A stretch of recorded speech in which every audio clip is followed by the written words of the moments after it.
Hi, എല്ലാ കൂട്ടുകാർക്കും sun വ്ളോഗ്സിന്റെ പുതിയൊരു വീഡിയോയിലേക്ക് സ്വാഗതം. ഇത് 2025 മോഡൽ അപ്ഡേറ്റഡ് ഓൾട്ടോ കേട്ടന്റെ ബേസ് വേരിയന്റ് ആയ LXI വേരിയന്റ് ആണ്. മാരുതി സുസുക്കി ബ്രാൻഡിന്റെ അണ്ടറിൽ നിങ്ങൾക്ക് ഏറ്റവും വില കുറച്ച് ഓൺ റോഡ് ഇറക്കാൻ പറ്റുന്ന ഒരു വാഹനവും ഈ LXI വേരിയന്റ് ആണ്. ഇതിൽ അപ്ഡേറ്റ് വന്നിരിക്കുന്നത് 6 എയർ ബാഗ് വന്നു എന്നുള്ളതാണ്. അപ്പോൾ ഈ വേരിയന്റിൽ എന്തെല്ലാം ഫീച്ചേഴ്സ് ആണ് വരുന്നത്, എത്രയാണ് ഇതിന്റെ updated on road price, detail ആയിട്ട് ചെക്ക് ചെയ്ത് വെക്കാം. 2025 മോഡൽ ഓൾട്ടോ കേട്ടന്റെ ബേസ് വേരിയന്റ് ആയ LXI വേരിയന്റ് ആണ്. മാരുതി സുസുക്കി ബ്രാൻഡിന്റെ അണ്ടറിൽ ഏറ്റവും വില കുറച്ച് ഇന്ത്യയിൽ ഇറക്കാൻ പറ്റുന്ന ഒരു കാറും ഈ ഒരു LXI വേരിയന്റ് തന്നെയാണ്. എനിക്ക് തോന്നുന്നു മാരുതി സുസുക്കി ബ്രാൻഡിന്റെ അണ്ടറിലല്ല, ഇന്ത്യയിൽ തന്നെ ഏറ്റവും വില കുറവിൽ ഒരു പുതിയ കാർ ഓൺ റോഡ് ഇറക്കാൻ പറ്റണമെങ്കിൽ അത് ഈ ഒരു LXI വേരിയന്റ് ആയിരിക്കും. ഈ വേരിയന്റിന്റെ എക്സ്റ്റീരിയർ എന്നുള്ള ലുക്ക് ആൻഡ് ഫീച്ചേഴ്സ് നോക്കുകയാണെങ്കിൽ ലുക്ക് കാര്യങ്ങൾ ഓൾട്ടോ കേട്ടന് 2025 വന്നപ്പോഴും പ്രത്യേകിച്ച് മാറ്റങ്ങളൊന്നും തന്നെ സംഭവിച്ചിട്ടില്ല. ഇതിപ്പോ റെഡ് കളർ അത്യാവശ്യം റോഡ് പ്രസൻസ് തരുന്ന ഒരു കളറാണ്. കേട്ടനൊക്കെ ഏറ്റവും കൂടുതൽ റോഡിൽ ഇറങ്ങി കണ്ടിരിക്കുന്ന ഒരു കളറും ഈ ഒരു റെഡ് തന്നെയാണ്. ഹെഡ്ലൈറ്റിലേക്ക് വന്നാൽ നമുക്കൊരു നോർമൽ ഹാലജൻ ഹെഡ്ലൈറ്റ് ആണ് കൊടുത്തിരിക്കുന്നത്. ഹൈ ബീമും ലോ ബീമും അതിനകത്ത് തന്നെ കൊടുത്തിരിക്കുന്നു. അതിനകത്ത് തന്നെ പാർക്ക് ലൈറ്റ് കാണാം, അത് ഹാലജൻ ആണ്. ചേർന്ന് തന്നെ ഇൻഡിക്കേറ്റേഴ്സ് കൊടുത്തിരിക്കുന്നു, അത് ഹാലജൻ ആയിട്ട് കൊടുത്തിരിക്കുന്നു. ഫുൾ ഒറ്റ യൂണിറ്റ് ആയിട്ട് അകത്തൊരു സിൽവർ ഫിനിഷോ കാര്യങ്ങളോട് കൂടിയാണ് കൊടുത്തിരിക്കുന്നത്. ഫ്രണ്ടിലെ ഗ്രില്ല് ഒരു മാറ്റ് ബ്ലാക്ക് ഫിനിഷിൽ കൊടുത്തിരിക്കുന്നു. വേറെ ഫോഗ് ലൈറ്റോ കാര്യങ്ങളൊന്നും തന്നെ വരുന്നില്ല. ആ ഒരു റെഡ് ഫിനിഷിൽ തന്നെ സ്കിഡ് സെറ്റ് പോലെ തോന്നിക്കുന്ന ഭാഗം കൊടുത്തിരിക്കുന്നു. 167 mm ആണ് ഈ വാഹനത്തിന്റെ ഗ്രൗണ്ട് ക്ലിയറൻസ് വരുന്നത്. വശങ്ങളിലേക്ക് വന്നു കഴിഞ്ഞാൽ ഇതൊരു ബേസ് വേരിയന്റ് ആണെന്ന് നമുക്ക് മനസ്സിലാവും. ഇപ്പോൾ ടയർസിലേക്ക് വന്നാൽ ടയർ സൈസ് 145/80R13 ആണ് ടയർ സൈസ്. 13 ഇഞ്ച് വീൽസ് ആണ് വരുന്നത്. അതൊരു വൈറ്റ് കളർ സ്റ്റീൽ വീൽസോടുകൂടി കൊടുത്തിരിക്കുന്നു. LXI വേരിയന്റിൽ വീൽ ക്യാപ്പ് മാത്രമാണ് വരുന്നത്. വീൽ കപ്പ് കാര്യങ്ങളൊന്നും തന്നെ ഉൾപ്പെടുത്തിയിട്ടില്ല. നമുക്ക് ഫ്രണ്ടിൽ ഡിസ്കും ബാക്കിൽ ഡ്രം ബ്രേക്കുകളുമാണ്. ഇൻഡിക്കേറ്റേഴ്സ് ഫ്രണ്ടേഴ്സിൽ കൊടുത്തിരിക്കുന്നു. അത് ഒരു യെല്ലോയിഷ് കളറിൽ ഹാലജനായിട്ട് വരുന്നു. മിറേഴ്സ് മാറ്റ് ബ്ലാക്ക് ഫിനിഷിലാണ് വരുന്നത്. ഡോർ ഹാൻഡിൽസും മാറ്റ് ബ്ലാക്ക് ഫിനിഷിൽ തന്നെ കൊടുത്തിരിക്കുന്നത്. മറ്റേ ഫ്ലിപ്പ് ടൈപ്പ് ഡോർ ഹാൻഡിൽസ് ആണ് കൊടുത്തിരിക്കുന്നത്. ഇതാണ് വശങ്ങളിൽ നിന്നുള്ള ഒരു ലുക്ക്. താഴെ നമുക്കൊരു ബ്ലാക്ക് ക്ലാഡിങ് കൊടുത്തിരിക്കുന്നത് കാണാം. പ്ലെയിൻ ഗ്ലാസ്സുകളാണ്. റെയിൻ ഗാർഡ് ഇതിനകത്ത് ആക്സസറി ആയിട്ട് ചെയ്തിരിക്കുന്നതാണ്. റൂഫ് റെയിൽസ് കാര്യങ്ങളൊന്നും തന്നെ വരുന്നില്ല. റൂഫ് റെയിൽസ്, ആന്റിന അങ്ങനെ സംഭവങ്ങളൊന്നും തന്നെ ഇതിനകത്ത് വരുന്നില്ല. ബാക്കിലേക്ക് വന്നു കഴിഞ്ഞാൽ വളരെ പ്ലെയിൻ ആയിട്ടുള്ള ബാക്ക് വേഴ്സ് ആണ്. പ്രത്യേകിച്ച് എടുത്തു പറയത്തേക്ക് ഫീച്ചേഴ്സ് കാര്യങ്ങളൊന്നും തന്നെ വരുന്നില്ല. ഇപ്പോ നമുക്ക് സ്പോയിലർ ഒന്നും ഇതിനകത്ത് കൊടുത്തിട്ടില്ല. സ്പോയിലർ വേണമെങ്കിൽ ആക്സസറൈഡ് ചെയ്താൽ ഒരു സ്പോട്ടി ലുക്ക് ഒക്കെ കിട്ടും. ബാക്കിൽ പ്ലെയിൻ ഗ്ലാസ്സുകളാണ്. വൈപ്പർ, വാഷർ, ഡീഫോഗർ ഒന്നും തന്നെ ഇല്ല. ഹൈ മൗണ്ടഡ് സ്റ്റോപ്പ് ലാമ്പ് കാണാം. ടൈലൈറ്റിലേക്ക് വന്നാൽ ഫുൾ ഹാലജനായിട്ട് കൊടുത്തിരിക്കുന്നു. ഇൻഡിക്കേറ്റേഴ്സ്, റിവേഴ്സ് ലൈറ്റ്, ഈ ഒരു പോർഷൻ എംടി ആണ്. റിവേഴ്സ് ലൈറ്റ് ഇത് ഒരെണ്ണം മാത്രമേ റിവേഴ്സ് ലൈറ്റ് ഒരു സൈഡിൽ മാത്രമേ ഉൾപ്പെടുത്തിയിട്ടുള്ളൂ. കേട്ടൺ എന്ന് പറഞ്ഞ ബാഡ്ജിങ് കാണാം, സുസുക്കി എന്ന് പറഞ്ഞ ബാഡ്ജിങ്. വേറെ നമുക്ക് വേരിയന്റിന്റെ ബാഡ്ജിങ് കാര്യങ്ങളൊന്നും തന്നെ ഇല്ല. ബാക്കിലേക്ക് 2 പാർക്കിംഗ് സെൻസേഴ്സ് ഉൾപ്പെടുത്തിയിട്ട്. ഈ ബൂട്ട് ഓപ്പൺ ചെയ്ത് നോക്കാം. ബൂട്ട് ഓപ്പൺ ചെയ്യാൻ മാഗ്നറ്റിക് ബൂട്ട് ഓപ്പണിംഗ് ഒന്നും തന്നെ വരുന്നില്ല. അകത്ത് നിന്ന് ലിവർ വലിച്ചിട്ടാണ് നമ്മൾ ബൂട്ട് ഓപ്പൺ ചെയ്യുന്നത്. ബൂട്ട് ഓപ്പൺ ചെയ്ത് കഴിഞ്ഞാൽ നമുക്ക് ഒരു 213 ലിറ്ററിന്റെ സ്ക്വയർ ആയിട്ടുള്ള ബൂട്ടാണ്. വളരെ ചെറിയ ബൂട്ടുകളാണ്. വാഹനത്തിന്റെ സൈസിനകത്ത് ബൂട്ട് എന്ന് വേണമെങ്കിൽ പറയാം. ഒരു സ്പെയർ വീല് വരുന്നുണ്ട് അതിന്റെ അടിയിൽ. സെയിം സൈസ് ആയിട്ടുള്ള സ്പെയർ വീലുകൾ തന്നെയാണ് കൊടുത്തിരിക്കുന്നത്. സീറ്റ് നമുക്ക് ബെഞ്ച് ഫോൾഡിംഗ് ആണ് കൊടുത്തിരിക്കുന്നത്. സ്പ്ലിറ്റ് ഫോർ സീറ്റ് ഫോൾഡിംഗ് കാര്യങ്ങളൊന്നും തന്നെ ഉൾപ്പെടുത്തിയിട്ടില്ല. പാഴ്സൽ ട്രേ വേണമെങ്കിൽ ഷോറൂമിൽ നിന്ന് നമുക്ക് ആക്സസറൈഡ് ചെയ്യാം. അതിന്റെ ഒരു സ്പേസ് ഇവിടെ കൊടുത്തിട്ടുണ്ട്. വേറെ എടുത്തു പറയത്തക്ക ഫീച്ചേഴ്സ് ഒന്നും തന്നെ ബൂട്ടിൽ ഉൾപ്പെടുത്തിയിട്ടില്ല. ഇനി നമുക്ക് ഇന്റീരിയർ എന്നുള്ള ഫീച്ചേഴ്സ് ഒന്ന് ചെക്ക് ചെയ്ത് നോക്കാം. നമ്മൾ ആദ്യം പറഞ്ഞ രീതിയിൽ ബ്ലാക്ക് കളറിലാണ് ഡോർ ഹാൻഡിൽസ്. വേറെ കീലെസ് എൻട്രിയോ അങ്ങനത്തെ സംഭവങ്ങളൊന്നും തന്നെ അതിനകത്ത് വരുന്നില്ല. ഇന്റീരിയറിലേക്ക് നോക്കുകയാണെങ്കിൽ ഫുൾ ബ്ലാക്ക് കളറിലാണ് ഇന്റീരിയർ കൊടുത്തിരിക്കുന്നത്. ഡോർ പാഡിലേക്ക് വന്നു കഴിഞ്ഞാൽ ഫുൾ ബ്ലാക്ക് കളറിൽ തന്നെ ഡോർ പാഡ് കൊടുത്തിരിക്കുന്നു. പവർ വിൻഡോന്റെ കൺട്രോൾ കാര്യങ്ങളൊന്നും തന്നെ വരുന്നില്ല. ഒരു ബോട്ടിൽ ഹോൾഡേഴ്സ് കൊടുത്തിരുന്നു. സ്പീക്കർ ഗ്രില്ല്, സ്പീക്കർ വരുന്നില്ല. നമ്മുടെ പഴയ ടൈപ്പ് പവർ വിൻഡോന്റെ ആ കറക്കി തിരിക്കുന്ന ടൈപ്പാണ് കൊടുത്തിരിക്കുന്നത്. ഹാൻഡിൽസ് നമുക്ക് ബ്ലാക്ക് ഫിനിഷിൽ തന്നെ കൊടുത്തിരിക്കുന്നു. മിറേഴ്സ് നമ്മൾക്ക് കൺട്രോൾ ചെയ്യാനുള്ള ഒരു ഓപ്ഷൻ പോലും ഇവിടെ കൊടുത്തിട്ടില്ല. നമ്മൾ മാനുവലി പുറത്തുനിന്ന് അഡ്ജസ്റ്റ് ചെയ്യേണ്ടതായിട്ട് വരും. ഡ്രൈവർ സീറ്റ് നമുക്ക് റിക്ലൈൻ ചെയ്യാനുള്ള ഓപ്ഷൻ മാത്രമേ കൊടുത്തിരിക്കുന്നു. ഒരു ഡ്യുവൽ ടോൺ കളറിൽ കൊടുത്തിരിക്കുന്നു. അത്യാവശ്യം കംഫർട്ടായിട്ട് ഇരിക്കാൻ പറ്റുന്ന ഫിക്സഡ് ഹെഡ് റെസ്റ്റോട് കൂടിയ സീറ്റുകളാണ്. ഒരു താഴെയായിട്ട് നമ്മുടെ ഫ്യൂൽ ലൈറ്റ് ഓപ്പൺ ചെയ്യാനുള്ളതും ഡിക്കി ഓപ്പൺ ചെയ്യാനുള്ള 2 ലിവറുകൾ കൊടുത്തിരിക്കുന്നു. മാനുവൽ വേരിയന്റ് ആണ്. നമ്മുടെ ഹെഡ്ലൈറ്റിന്റെ ലെവൽ അഡ്ജസ്റ്റ് ചെയ്യാനുള്ള ഓപ്ഷൻ ഇവിടെ താഴെയാണ് കൊടുത്തിരിക്കുന്നത്. ട്രാക്ഷൻ കൺട്രോൾ ഇതിനകത്ത് വരുന്നുണ്ട്. ഇനി അകത്തു നിന്നുള്ള ഫീച്ചേഴ്സ് നോക്കാം. ഇതാണ് ഈ വാഹനത്തിന്റെ കീ വരുന്നത്. വളരെ ബേസിക് ആയിട്ടുള്ള ലോക്ക് ആൻഡ് അൺലോക്ക് ഓപ്ഷൻ ഒന്നും ഇല്ലാത്ത നോർമൽ കീ ആണ് കൊടുത്തിരിക്കുന്നത്. ഇന്റീരിയറിലേക്ക് വന്നു കഴിഞ്ഞാൽ ഫുൾ ബ്ലാക്ക് കളറിലാണ് ഇന്റീരിയർ കൊടുത്തിരിക്കുന്നത്. പ്രത്യേകിച്ച് യാതൊരു ഫീച്ചേഴ്സും വരുന്നില്ല. ബേസ് LXI വേരിയന്റ് ആയിട്ടുണ്ട്. വളരെ ബേസിക് ആയിട്ടുള്ള ഒരു ഇന്റീരിയർ എന്ന് പറയാം. ഇപ്പോൾ സ്റ്റിയറിംഗ് വീല് നമ്മളുടെ വാഗണാറിലൊക്കെ കണ്ട സെയിം സ്റ്റിയറിംഗ് വീല് തന്നെയാണ്. പക്ഷേ ഫുൾ ബ്ലാക്ക് കളറിലാണ് വരുന്നത്. അതിന് നടുക്ക് സുസുക്കിയുടെ ലോഗോ മാത്രം ആ ഒരു സിൽവർ ഫിനിഷിൽ കൊടുത്തിരിക്കുന്നു. അതിനൊരു സ്റ്റിയറിംഗ് ഗ്രിപ്പ് ഇത് ആക്സസറി ആയിട്ട് ചെയ്തിരിക്കുന്നതാണ്. സ്റ്റിയറിംഗ് ടിൽറ്റ് ടെലസ്കോപ്പിക്കിന്റെ അങ്ങനെ ഓപ്ഷൻസ് കാര്യങ്ങളൊന്നും തന്നെ വരുന്നില്ല. ഇടതുവശത്ത് വൈപ്പറിന്റെ കൺട്രോൾസും വലതുവശത്ത് ഹെഡ്ലൈറ്റിന്റെ കൺട്രോൾസും കാണാം. ഇൻസ്ട്രുമെന്റ് ക്ലസ്റ്ററിലേക്ക് വന്നാൽ നമുക്ക് ഒരു ഫുള്ളി ഡിജിറ്റലിന്റെ ക്ലസ്റ്റർ യൂണിറ്റ് കൊടുത്തിരിക്കുന്നു. സ്പീഡോമീറ്റർ ഡിജിറ്റലായിട്ട് കാണിക്കും. അതിൻ്റെ താഴെ ചെറിയൊരു ഇൻഫർമേഷൻ ഡിസ്പ്ലേ.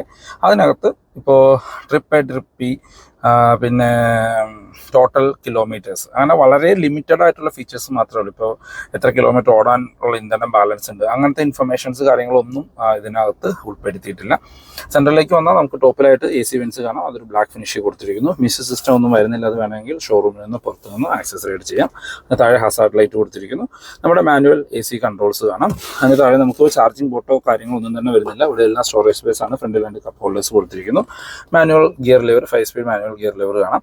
അതും അവർ ഫുൾ ബ്ലാക്ക് ഫിനിഷിൽ തന്നെയാണ് കൊടുത്തിരിക്കുന്നത്. നമുക്ക് സെൻറ്ററിൽ ആംബ്രസ്റ്റ് കാര്യങ്ങളൊന്നും തന്നെ ഇല്ല. ഒരു ഹാൻഡ് ബ്രേക്ക് കൊടുത്തിരിക്കുന്നു. നമ്മൾ ആദ്യം പറഞ്ഞ രീതിയിൽ അത്യാവശ്യം കംഫർട്ടായിട്ട് ഇരിക്കാൻ പറ്റുന്ന സീറ്റുകളാണ്. അത് ഫിക്സഡ് ഹെഡ് റെസ്റ്റോട് കൂടിയ സീറ്റുകളാണ് കൊടുത്തിരിക്കുന്നത്. നമുക്ക് 6 എയർ ബാഗ് ഇതിനകത്ത് വരുന്നുണ്ട്. അതിൻ്റെ ഒരു ബാഡ്ജ് നിങ്ങൾക്ക് കാണാം. സീറ്റ് ബെൽറ്റ്, ഹൈറ്റ് അഡ്ജസ്റ്റ് ചെയ്യാനുള്ള ഓപ്ഷൻസും വരുന്നില്ല. Grab handle fixed grab handles ആണ്. കോ ഡ്രൈവർ സൈഡിൽ സൺവൈസേഴ്സ് ഉണ്ട്. മിറർ കാര്യങ്ങളൊന്നും തന്നെ വരുന്നില്ല. IRVMs നമ്മൾ മാനുവലി കൺട്രോൾ ചെയ്യേണ്ട IRVMs ആണ്. റീഡിംഗ് ലൈറ്റ് കൊടുത്തിരിക്കുന്നത്, അത് ഹാലജൻ ആയിട്ടാണ് വരുന്നത്. ഡ്രൈവർ സൈഡിലും സൺവൈസേഴ്സ് ജസ്റ്റ് ടിക്കറ്റ് ഹോൾഡർ പോലും ഉൾപ്പെടുത്താതെ നോർമൽ സൺവൈസേഴ്സ് ആണ് കൊടുത്തിരിക്കുന്നത്. അങ്ങനെ വളരെ ബേസിക് ആയിട്ടുള്ള ഫീച്ചേഴ്സ് മാത്രമാണ് അതിനകത്ത് വരുന്നത്. ഡീസൻറ്റ് സൈസ് ആയിട്ടുള്ളൊരു ഗ്ലോ ബോക്സ് എന്ന് പറയാം. നമ്മുടെ സ്വിഫ്റ്റിലൊക്കെ കാണുന്ന അത്രയും സൈസ് ആയിട്ടുള്ള ഒരു ചെറിയ ഗ്ലോ ബോക്സും ഇതിനകത്ത് ഉൾപ്പെടുത്തിയിട്ടുണ്ട്. ഇതിനിപ്പോൾ പവർ വിൻഡോ പോലെയുള്ള കൺട്രോൾസ് കാര്യങ്ങളൊന്നും വരുന്നില്ല. ബേസിക്കലി വരുന്നത് നമുക്ക് AC, പവർ സ്റ്റിയറിംഗ്, ഈ 2 ഫീച്ചേഴ്സ് മാത്രമാണ് ഇതിനകത്തൊരു ഫീച്ചർ എന്നുള്ള രീതിയിൽ പറയാനായിട്ട് പറ്റുള്ളൂ. പിന്നെ ഇപ്പോൾ നമ്മളുടെ ആ ഒരു സേഫ്റ്റിയുടെ ഭാഗമായിട്ട് 6 എയർ ബാഗും സ്റ്റാൻഡേർഡായിട്ട് എല്ലാ ബേസ് വേരിയൻ്റ് തൊട്ട് ഉൾപ്പെടുത്തിയിട്ടുണ്ട്. ബാക്ക് യാത്രക്കാരുടെ കംഫർട്ട് നോക്കുകയാണെങ്കിൽ അത്യാവശ്യം വൈഡായിട്ട് തുറക്കുന്ന ബാക്ക് ഡോറുകളാണ്. ഡോർ പാഡ് ഫുൾ ബ്ലാക്ക് കളറിൽ കൊടുത്തിരിക്കുന്നു. ഡോർ ഹാൻഡിൽസ് ആണെങ്കിൽ ബ്ലാക്ക് ഫിനിഷിൽ കാണാം.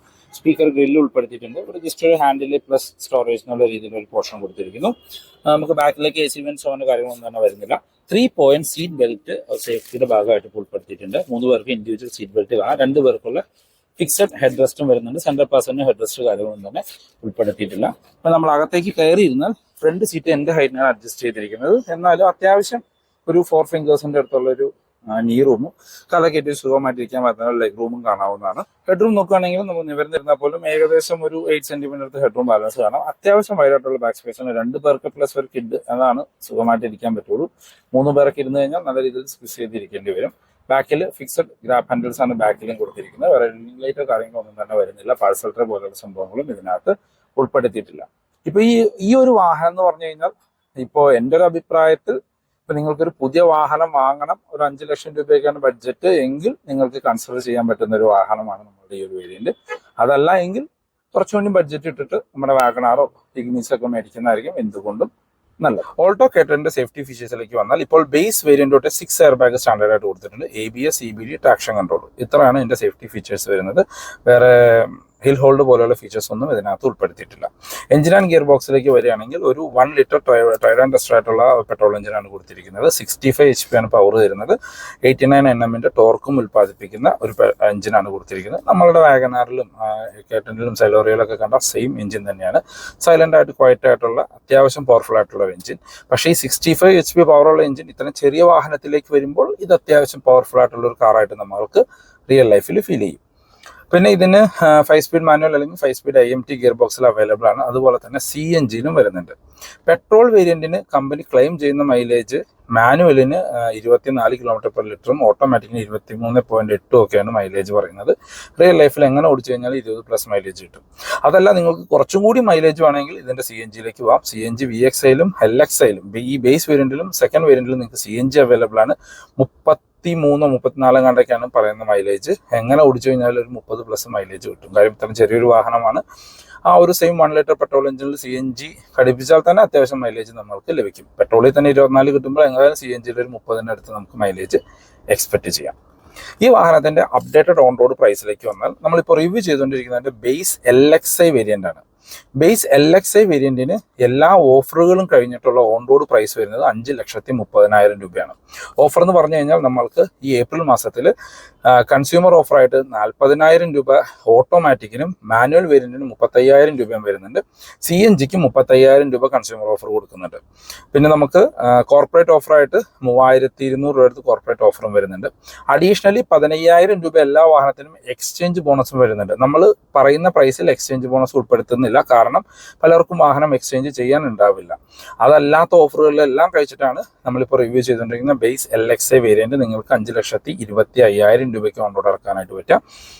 അഡീഷണലി ഒരു എക്സ്ചേഞ്ച് ചെയ്യാനുള്ള വാഹനം ഉണ്ടെങ്കിൽ 15,000 രൂപ എക്സ്ചേഞ്ച് ബോണസും ലഭിക്കും. അപ്പോൾ ആ ഒരു 5-10 നിങ്ങൾക്ക് ഓൺ റോഡ് ഇറക്കാം. ഇതിന്റെ സെക്കൻഡ് വേരിയന്റായ VXIയിലേക്ക് വന്നു കഴിഞ്ഞാൽ VXI മാനുവലിന് 5,80,000 രൂപയാണ് ഓൺ റോഡ് പ്രൈസ് വരുന്നത്. VXI ഓട്ടോമാറ്റിക്കിന് 6,30,000 രൂപ. പിന്നെ ഒരു തേർഡ് വേരിയന്റ് ഉള്ളൂ VXI പ്ലസ് എന്ന് പറഞ്ഞ വേരിയന്റ് ആണ്. അത് മാനുവലിന് 6,15,000 രൂപയും അതിന്റെ ഓട്ടോമാറ്റിക്കിന് 6,65,000 രൂപയാണ് പ്രൈസ് വരുന്നത്. അപ്പൊ എൻ്റെ ഒരു അഭിപ്രായത്തിൽ ഓൾട്ടോ കേട്ടനൊക്കെ എടുക്കുന്നുണ്ടെങ്കിൽ ഒരു VXI അല്ലെങ്കിൽ VXI പ്ലസ് എങ്കിലും എടുക്കണം. കാരണം ഈ ചെറിയ വാഹനം എല്ലാവരും സിറ്റി ഡ്രൈവിനാണ് ഉപയോഗിക്കുക. സിറ്റി ഡ്രൈവിൽ ഉപയോഗിക്കുന്ന ആൾക്കാർക്ക് ഒരു ഓട്ടോമാറ്റിക് ഉള്ളതായിരിക്കും എപ്പോഴും നല്ലത്. അതല്ല നിങ്ങളൊരു ബിസിനസ് പർപ്പസ് കാര്യങ്ങൾക്കൊക്കെ ആയിട്ട് കുറേ ഡ്രൈവ് ചെയ്യാനുണ്ടെങ്കിൽ ഇതിൻ്റെ CNGയിലേക്ക് പോകാം. LXI CNGക്ക് ഓൺ റോഡ് പ്രൈസ് വരുന്നത് 6,50,000 രൂപയും VXI CNGക്ക് ഓൺ റോഡ് പ്രൈസ് വരുന്നത് 6,80,000 രൂപയാണ്. ഇപ്പോൾ ഒരു VXI CNG ഒക്കെ എടുത്തു കഴിഞ്ഞാൽ അത്യാവശ്യം വേണ്ട ഫീച്ചേഴ്സും കാണും, അത്യാവശ്യം മൈലേജും ലഭിക്കും. ഈ വീഡിയോ നിങ്ങൾക്ക് എവിടെയെങ്കിലും യൂസ്ഫുൾ ആയി തോന്നിക്കഴിഞ്ഞാൽ നമ്മുടെ ചാനൽ സബ്സ്ക്രൈബ് ചെയ്യുക. റെഗുലർ വ്യൂസാണ്. വീഡിയോ ഇഷ്ടപ്പെട്ട വീഡിയോ ലൈക്ക് ചെയ്യാൻ മറക്കരുത്. മാരുതി റിലേറ്റഡുള്ള എന്ത് ഇൻഫർമേഷൻ ഡിസ്ക്രിപ്ഷനിൽ നമ്പർ കൊടുക്കാൻ നിങ്ങൾക്ക് അവരെ കോൺടാക്ട് ചെയ്യാവുന്നതാണ്. ഞാൻ ജസ്റ്റ് ഇപ്പോൾ ഷോറൂമിൽ വേറൊരു വീഡിയോ ചെയ്യാനായിട്ട് വന്നപ്പോൾ ഈ ഒരു വാഹനം കണ്ടു, അതിൻ്റെ ഒരു വീഡിയോ ചെയ്തു എന്ന് മാത്രമേ ഉള്ളൂ. നോക്കിക്കഴിഞ്ഞപ്പോൾ 6 എയർ ബാഗുള്ള പുതിയൊരു വാഹനമാണ്. അതുകൊണ്ട് ഇതിൻ്റെ ഒരു വീഡിയോ ചെയ്തിട്ടതാണ്. ആർക്കെങ്കിലൊക്കെ യൂസ്ഫുൾ ആവും എന്ന് എക്സ്പെക്ട് ചെയ്യുന്നു. അപ്പോൾ പുതിയൊരു വീഡിയോ കാണുന്നവരെ ബൈ ബൈ.